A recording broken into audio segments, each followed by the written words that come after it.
কথিত আছে নুরুল ইসলাম সুজন দায়িত্বে থাকা অবস্থায় রেলের রাজধানী করতে চেয়েছিলেন নিজ জেলা পঞ্চগড়।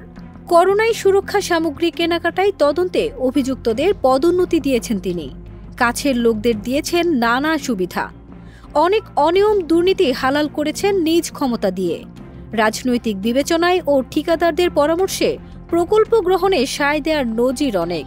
অনিয়ম দুর্নীতি আর ক্ষমতার চরম অপব্যবহার মিলিয়ে নুরুল ইসলাম সুজন নিজেই রেলের কালো বিড়াল হয়ে উঠেছিলেন। শেখ হাসিনার তৃতীয় মেয়াদে রেলমন্ত্রী ছিলেন নুরুল ইসলাম সুজন। 2019 সালে দায়িত্ব গ্রহণের পর তিনি রেলকে দুর্নীতিমুক্ত করার ঘোষণা দিয়েছিলেন। তবে 5 বছর ধরে প্রায় প্রতিটি ক্ষেত্রে করেছেন বিপরীত কাজ। এ সময়ে একের পর এক কেলেঙ্কারিতে জড়িয়েছে রেল মন্ত্রণালয়। রাজবাড়ী থেকে গোপালগঞ্জের টুঙ্গিপাড়া পর্যন্ত নতুন রেললাইন নির্মাণ ও পুরনো লাইন সংস্কারে 2000 কোটি টাকার বেশি ব্যয় করার সময় বলা হয়েছিল।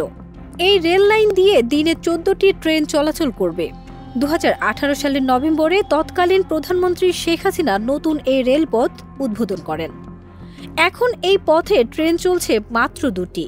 আলোচনা আছে মন্ত্রীর অদক্ষতা ও পরিকল্পনাহীনতার কারণেই রেলে বিপুল অর্থ ব্যয়ে প্রকল্প নির্মাণ হলেও প্রয়োজনীয় যাত্রী সুবিধা মেলেনি।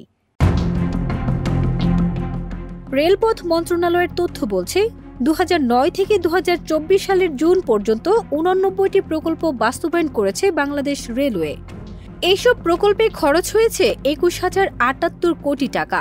এর মধ্যে 2019 সালের 8 জানুয়ারি থেকে চলতি বছরের 10 জানুয়ারি পর্যন্ত দায়িত্ব পালন করেছেন সাবেক মন্ত্রী নুরুল ইসলাম সুজন। মন্ত্রণালয় সূত্রে জানা গেছে 2018 থেকে 2019 সালে রেলের লোকসান ছিল 1751 কোটি টাকা।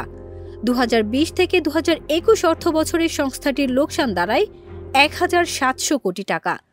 2021 থেকে 2022 অর্থ বছরের সংস্থাটির লোকসান দিয়েছে প্রায় 2000 কোটি টাকা।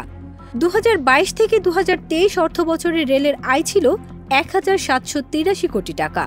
ব্যয় হয়েছে 3307 কোটি টাকা। এই অর্থ বছরের লোকসানের পরিমাণ ছিল 1524 কোটি টাকা। সুজনের মেয়াদ জুড়ে লোকসানের বোঝা নিয়ে চলেছে রেল। ফারজানা নিকিতা, দেশ রূপান্তর।